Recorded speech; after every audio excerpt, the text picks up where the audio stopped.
안녕하세요. 지혜의 흐름 채널에 오신 것을 환영합니다. 나이가 들어가면서 아무리 외롭더라도 이 5사람을 집에 들이지 마세요. 특히 마지막 사람은 절대 조심해야 합니다. 끝까지 보면 이유를 알게 될 겁니다. 나이가 들면 곁에 사람이 없어 외로움을 느끼게 됩니다. 외로운 상황에서 사람들은 2가지 선택지를 마주하게 됩니다. 첫째, 사람을 집으로 불러들이거나 둘째, 혼자 있는 삶에 익숙해지는 것입니다. 사람을 불러들이는 것보다 혼자 있는 것에 익숙해지는 것이 더 나은 선택입니다. 인생은 결국 혼자 걷는 길이니까 아무도 우리 곁에 끝까지 남아있지 않습니다. 그렇다면 외로움을 즐기는 능력을 길러서 남은 생을 더 행복하게 보내는 것이 좋습니다. 퇴직 후 사람을 집에 부르는 것이 문제라고 생각하지 않을 수 있지만 사실 문제입니다. 친구가 꼭 필요하더라도 그들을 집에 자주 불러들이는 것은 신중해야 합니다. 집은 가족이 함께 사는 공간이지 외부 사람들과 어울리는 장소가 아니기 때문입니다. 예를 들어 외부인을 자주 집에 들이지 않아야 가정의 화목을 유지할 수 있습니다. 그런데도 어떤 사람들은 외부인들을 마구 불러들여 가정을 어지럽히고 가족 간의 관계까지 나쁘게 만듭니다. 이는 정말로 손해가 큽니다. 나이가 60 넘어서도 아무리 외롭더라도 다음 사람들을 집에 들이지 마세요. 이들로 인해 복이 사라질 수 있습니다. 첫째, 냉정한 친척을 집에 들이지 마세요. 친척과의 관계는 매우 복잡합니다. 그들은 과연 우리 가족인가? 아니면 우리와 상관없는 사람일까요? 혈연 관점에서 친척은 우리 가족이지만 현실적으로는 별로 접촉이 없는 외부인에 불과합니다. 혈연이라는 것은 결국 인생에서 한때 지나가는 사람들일 뿐입니다.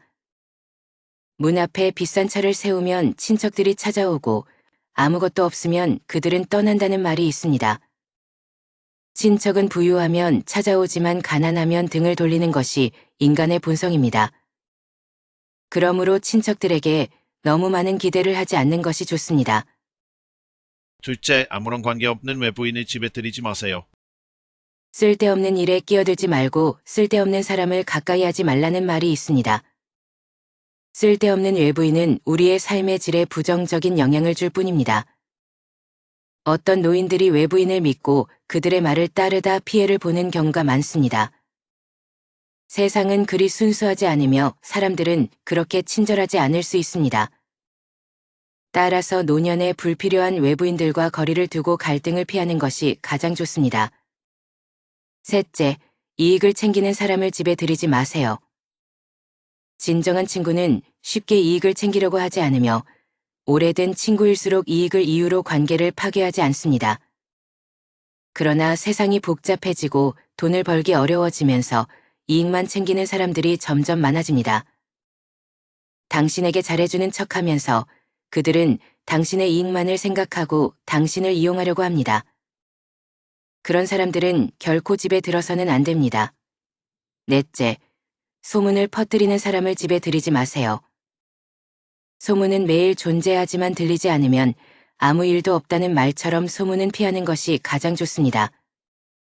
하지만 어떤 노인들은 소문을 좋아하고 소문을 퍼뜨리는 사람을 집에 불러들여 이야기를 나누기도 합니다. 이는 결국 자신과 가족에게 해를 끼칠 수 있습니다. 다섯째, 게으르고 무책임한 사람을 받아들이지 마세요. 제 사촌 부모의 아들 용은 대학을 졸업한 후 한 번도 직장을 구하지 않고 집에서 부모에게 의존하며 살아갑니다. 그는 부모가 가난하다고 불평하면서도 스스로는 아무 일도 하지 않죠. 제 고모는 늘 용이 말을 듣지 않고 무책임하다고 친척들에게 하소연합니다. 친척들은 용에게 일을 하게 하라고 조언하지만 고모는 내가 돈을 안 주면 그가 길에서 굶어 죽으란 말인가? 라며 계속 돈을 주고 있습니다. 용은 부모에게 의지하는 거대한 아이로 자랐고 고모는 그를 위해 엄청난 돈을 썼습니다. 이는 정말 이해할 수 없는 일이죠. 나이가 들면 게으르고 무책임한 사람을 절대 받아들이지 마세요. 그 사람이 누구든 상관없습니다. 노인이 된다는 것이 곧 착한 사람이 된다는 뜻은 아닙니다. 상대방이 누구인지 보고 도움을 주어야 합니다. 긴급한 상황을 도와줄 수는 있지만 빈곤을 구제할 수는 없습니다. 마음이 가난한 사람을 집에 손님으로 받지 마세요. 거절하는 법을 배우는 것이 인생의 필수 과목입니다. 젊었을 때는 가족을 부양하기 위해 억지로 사람들과 어울려야 했을지 모르지만 나이가 들면 더 이상 그럴 필요가 없습니다. 스스로를 더 중요하게 여기는 방법을 알아야 합니다. 물론 거절하는 방식에도 주의해야 하며 너무 딱딱하게 말하지 말고 부드럽게 마치 태극권처럼 자연스럽게 대응해야 합니다. 하지만 기대감을 넘어주지 않도록 해야 합니다. 예순이 넘으면 어떻게 노후를 잘 보낼지 스스로에게 달려 있습니다. 가족과의 정, 노후 자금을 남겨두고 자녀들에게 더 큰 성취를 이루도록 격려해야 합니다. 한 가정이 세대를 거듭할수록 점점 더 번영해야 가정이 번성할 수 있습니다.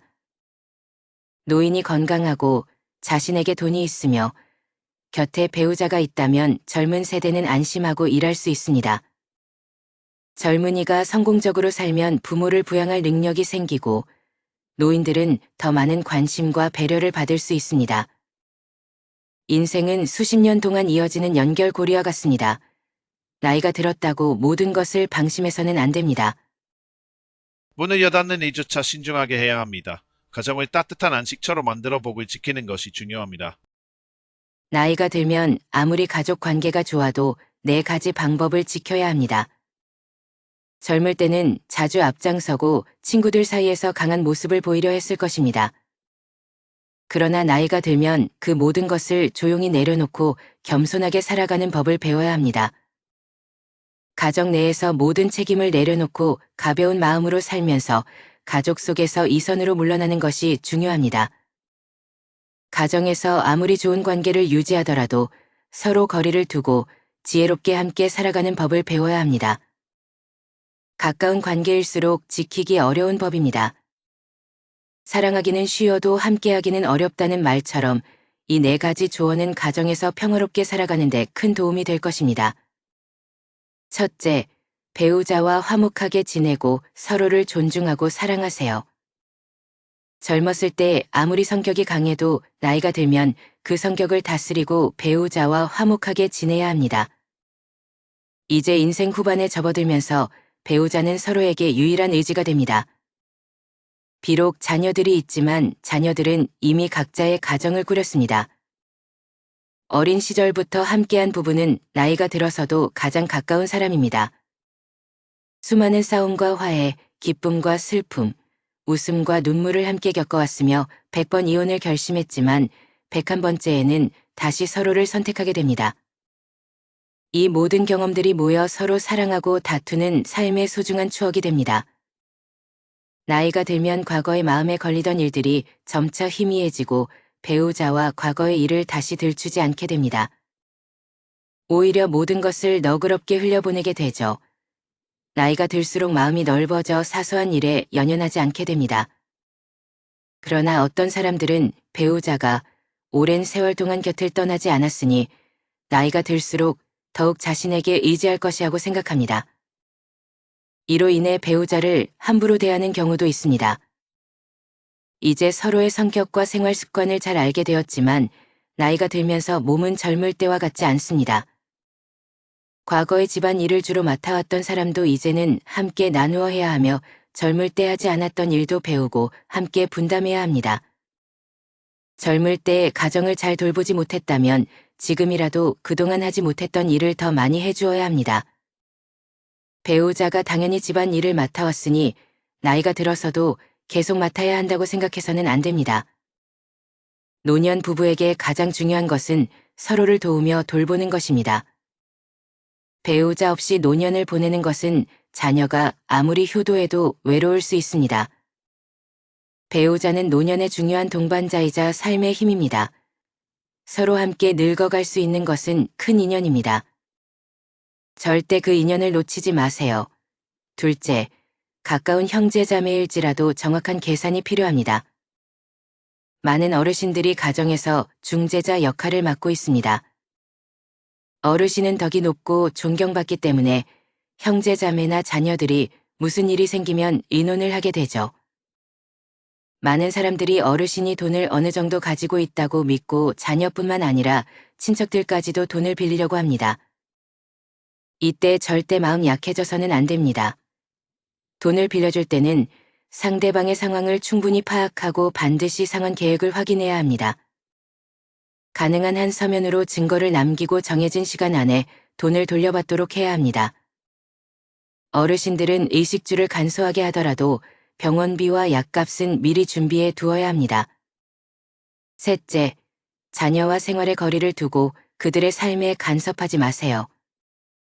오늘날 많은 젊은이들이 스스로 생활할 능력이 있음에도 불구하고 결혼하지 않고 부모 집에서 사는 경우가 많습니다. 부모는 여전히 자녀를 돌보며 경제적 부담을 느끼지 않습니다. 하지만 자녀가 대학에 입학하는 순간부터 두 세대의 생활 방식은 완전히 달라지게 됩니다. 부모는 그때부터 자녀의 삶에 간섭해서는 안 되며 자녀가 결혼한 후에는 더욱 그렇습니다. 자녀가 스스로 생활할 수 있는 능력을 기르는 것이 중요합니다. 넷째, 손자, 손녀를 돌보는 일을 적극적으로 하지 마세요. 많은 노인들이 자녀에게 빨리 결혼하고 아이를 가지라고 재촉하면서 이 달콤함을 나누고 싶어 합니다. 내가 아직 움직일 수 있을 때 너를 도와 아이를 돌봐줄 수 있으니 빨리 결혼하고 아이를 가져라라고 말하곤 합니다. 그래서 젊은 세대가 부모가 손자, 손녀를 돌보는 것을 당연하게 생각하는 경우가 많습니다. 마치 부모의 KPI를 충족시키기 위해 아이를 낳은 것처럼요. 부모가 아이를 돌보는 것을 돕는 것은 당연하지만 모든 일을 떠맡는 것은 옳지 않습니다. 손자를 사랑하는 것은 맞지만 우선 아이에게는 그들만의 부모가 있고 부모는 자녀를 책임지는 첫 번째 주체입니다. 만약 노인이 자녀 양육을 맡으면 자녀가 게을러지기 마련이고 두 세대는 양육 방식에 대해 서로 다른 관점을 갖게 됩니다. 특히 90년대 이후 세대는 아이를 독립적으로 키우고 자립 능력을 키우기 위해 자신만의 양육 방식을 만들었습니다. 그러나 이는 전통적인 사고방식을 가진 노인들에게 받아들이기 어려운 경우가 많습니다. 경험 많은 사람들은 항상 자신의 경험을 통해 젊은 세대를 설득하려고 합니다. 얼마나 많은 불행한 가정들이 있고 자녀 양육에 대한 서로 다른 관점으로 인해 갈등이 생기는 경우도 있습니다. 자녀들이 도움을 청하지 않는다면 먼저 나서서 걱정할 필요는 없습니다. 자녀가 도움을 요청하고 당신에게 시간이 있다면 함께 돌볼 수 있겠지만 그렇지 않다면 각자 자녀를 돌보는 것이 더 나을 것입니다. 무언가 잘못되었을 때 서로 상대방의 잘못으로 돌리면서 감정이 상할 수 있습니다. 아이가 태어나기 전에는 가족이 행복하고 즐거웠지만 아이가 태어난 후에는 지나친 간섭과 경험을 강요하면서 가족 간의 갈등이 생깁니다. 가족은 세상에서 가장 가까운 사람들이지만 사람 사이에는 어느 정도의 거리가 필요합니다. 개인 간의 관계가 굳건해지려면 신중하게 관리되어야 합니다. 규칙이 없다면 성공도 없습니다. 모든 사람이 규칙을 지키면 혼란이나 의심이 없을 것입니다. 이는 마치 기업과 같습니다. 시스템으로 사람을 관리하는 사람이 인간관계로 사람을 관리하는 사람보다 더 안정적이고 오래갈 것입니다. 물론 가족은 가장 인간적인 장소입니다. 차가운 규칙을 따르지 않고 적절히 나아가고 물러나는 법을 배워야만 모두가 행복하게 살아갈 수 있습니다. 부모가 두 아들에게 집을 찾았지만 오히려 집 밖으로 내몰린 이야기, 자녀에게 너무 잘해주지 마세요. 그만한 가치가 없을 수 있습니다. 사람들은 자식을 키워 노후에 의지한다고 말합니다. 하지만 사실 많은 부모들이 평생 열심히 일했음에도 불구하고 말년에 여전히 고생스럽게 살아가는 경우가 많습니다. 자녀들이 결혼하고 가정을 꾸리는 것은 부모의 가장 큰 바람 중 하나입니다. 그러나 어떤 자녀들은 성숙하지 못해 부모에게 보답은커녕 의존하며 살아가기도 합니다. 부모에게 기대어 살아가는 이른바 캥거루족으로 성장한 자녀들은 부모에게 큰 고통을 안겨줍니다. 인터넷 사용자 박 아주머니가 최근 겪은 고민을 들어보세요. 저는 올해 59세이며 남편과 함께 두 아들을 키웠습니다. 사람들은 아들을 키우는 것이 돈이 많이 든다고 하고 딸을 키우는 것은 마음이 많이 든다고 말합니다. 이 말이 딱 맞습니다. 생활비와 교육비는 어느 정도 비슷하지만 결혼할 때 발생하는 비용 차이가 큽니다. 예를 들어 혼수, 결혼 자금, 그리고 신혼집 등 큰 비용이 들어갑니다. 아들을 키우는 가정에서는 미리 자녀의 결혼 자금을 준비하지 않을 수 없습니다. 저희처럼 두 아들을 키운 부모라면 더더욱 신경을 써야 하죠. 다행히 저와 남편은 평생 열심히 살아왔고 약간의 저축도 했습니다. 퇴직금 외에도 상가 임대료가 있어 경제적으로도 그럭저럭 괜찮았습니다. 3년 전 큰아들이 결혼 준비를 할 때 남편과 저는 신혼집을 마련하는 문제를 고민하게 되었습니다.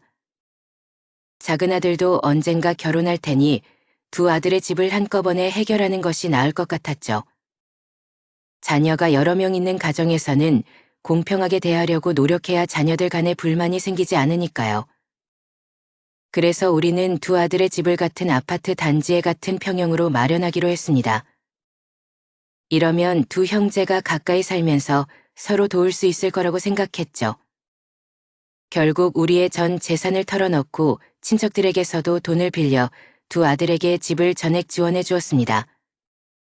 처음에는 큰아들 부부가 집을 꾸미는 비용을 낼 것이라고 생각했지만 큰 며느리는 결혼 예물을 리모델링 비용으로 쓰겠다고 조건을 내세웠습니다.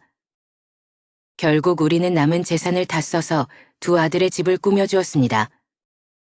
큰아들은 물류회사에서 일을 하지만 한 달 수입이 제 퇴직금에도 미치지 못합니다. 며느리는 상점에서 일하지만 수입이 그다지 많지 않죠. 그럼에도 불구하고 두 사람의 지출은 적지 않습니다.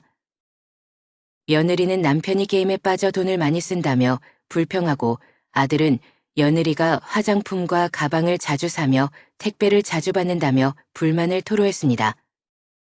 그렇게 두 사람은 늘 돈 문제로 다투고 그 문제는 항상 저희에게 이어졌습니다. 얼마 지나지 않아 손자가 태어났습니다. 큰 며느리는 아이의 조기 교육을 위해 교육 자금을 지원해달라고 요청했습니다. 5만 원은 큰 돈은 아니지만 저희에게 부담스러운 금액이었습니다. 며느리는 저희가 일부러 도와주지 않는다며 불만을 풀었습니다. 큰아들의 가정 문제만으로도 이미 너무 벅찼는데 작은 아들이 결혼할 때 새로운 문제가 생겼습니다. 작은 며느리는 당시 큰 며느리보다 2배의 결혼 예물을 요구했기 때문입니다. 결국 남편은 형에게 돈을 빌려 해결했지만 결혼 후 돈을 갚지 않는 작은 아들에게 화가 났습니다. 우리는 오랫동안 큰아들과 함께 살았습니다. 작은 아들이 결혼한 후 큰 며느리는 우리가 계속 큰아들과 함께 사는 것을 불만으로 여겼습니다. 작은 며느리는 우리가 큰아들 집에서만 시간을 보내며 자신에게는 관심을 주지 않는다고 불만을 터뜨렸습니다. 결국 두 며느리는 서로에게 불만을 쏟아내며 다투고 그 싸움은 저희에게 큰 스트레스를 안겨주었습니다. 결국 우리는 모든 것을 포기하고 옛집으로 돌아가기로 결심했습니다. 많은 부모가 저희와 같이 평생 자녀에게 헌신하며 자녀에게 더 나은 조건을 마련해 주려고 노력합니다. 하지만 모든 자녀가 감사하는 것은 아닙니다. 부모에게 의존하고 심지어는 부모에게 요구하는 자녀들도 많습니다. 그러나 자녀가 가정을 이루면 부모는 적당히 거리를 두고 물러나야 합니다. 자녀들에게 부모에게 의존할 기회를 주지 말고 스스로 가정을 책임지게 해야 합니다. 한때는 도울 수 있지만 평생은 도울 수 없다는 말이 있습니다. 부모가 너무 많이 관여하면 자녀는 성숙할 기회를 잃습니다. 그보다는 부모가 마음을 편히 하고 노후를 즐기는 것이 더 낫습니다. 시청해 주셔서 감사합니다. 오늘의 이야기가 여러분에게 도움이 되길 바랍니다. 아직 구독하지 않으신 분들은 구독 버튼을 눌러주세요. 그럼 다음 시간에 또 만나요. 안녕히 계세요.